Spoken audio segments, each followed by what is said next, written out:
সংগঠন করে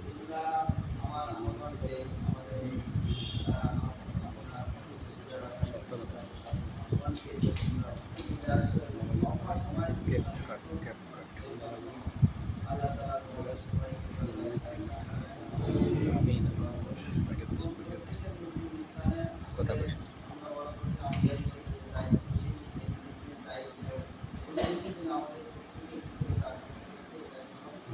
सब कट कैप कट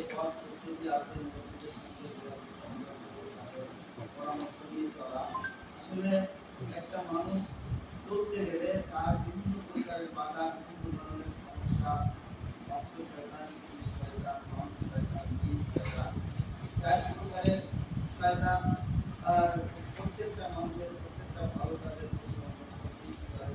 আর এর থেকে মুক্তির একমাত্র উপায় হলো মুরব্বীদের সঙ্গে যোগাযোগ রক্ষা করা, তাদের পরামর্শ নিয়ে চলা।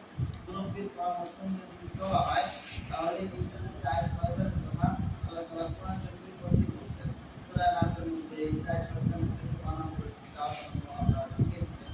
তো এগুলো থেকে মানা পাওয়ার একমাত্র পথ হলো মুরব্বীদের সঙ্গে যোগাযোগ রেখে পরামর্শ নিয়ে পরামর্শ করে চললে কোনো ধরনের কোনো ক্ষতির মধ্যে তাকে ফেলতে পারে না। এই শয়তান হোক, মানুষ শয়তান হোক, জিন শয়তান হোক,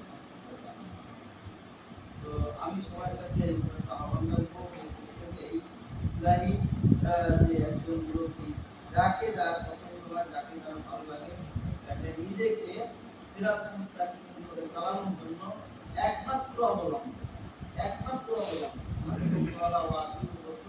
আতুল্লাহ বলতে গেলে আতুল রসুল একান্ত দরকার, এক নিশ্চিত দরকার। আমাদের সমস্ত আকাঙ্ক্ষার এই একই কথা, বাইরে কেউ যায়, যারাই বাইরে গেছে তারাই তারাই।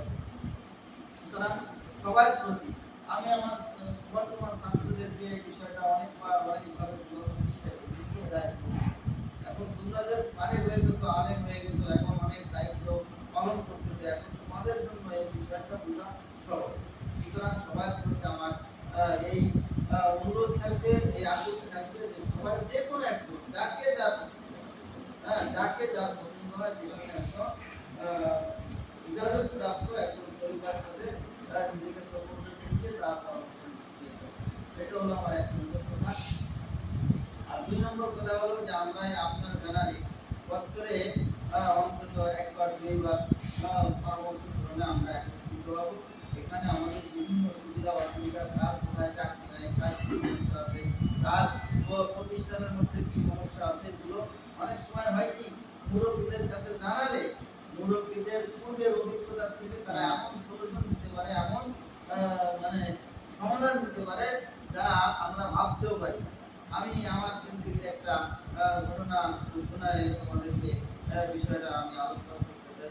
যেটা আমাদের আমি তখন মরাঠার ভাষায় পড়াশোনা করি। আমাদের মুরব্বীদের সবসময় আমি বলা কথা, আমি মুরব্বীদের পাশে থাকার চেষ্টা করি, মুরব্বীদের কাছে থেকে তাদের অভিজ্ঞতাগুলো আমি দেখছি। তার মধ্যে একটা ঘটনা, গহরডাঙ্গা মাদ্রাসায় একবার ওই স্থানীয় যে ছেলেগুলো তারা এই করতো, ওই কি বলে ফেরি করতো, বিভিন্ন মাছ জিনিস তারা বিক্রি করতো মাদ্রাসার পরিবেশ নষ্ট হতো, ছাত্রদের মারামারি পর্যন্ত হয়েছে। তো একবার এরকম ওই ছেলেগুলো মাদ্রাসার ছাত্রদের সঙ্গে বাকবিতর্ক হয়েছে, সঙ্গে মারামারি আদালত কোনো অবস্থাতে তাদেরকে কাম করছে।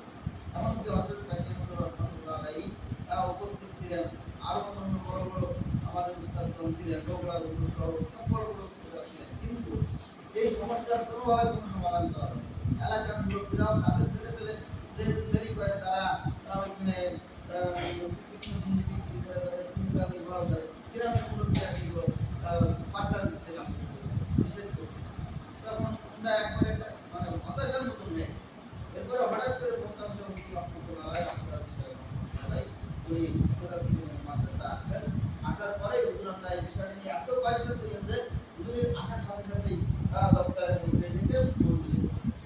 বসার পরে যখন হুজুরের সামনে কথাটা করা হয়েছে, হুজুরের সাথে সাথে একবারে একটু বিলম্ব হয় না, সাথে সাথে এই বিষয়ের সমাধান একেবারেই সহজ। আপনারা এটা কেন চিন্তা করেন নাই?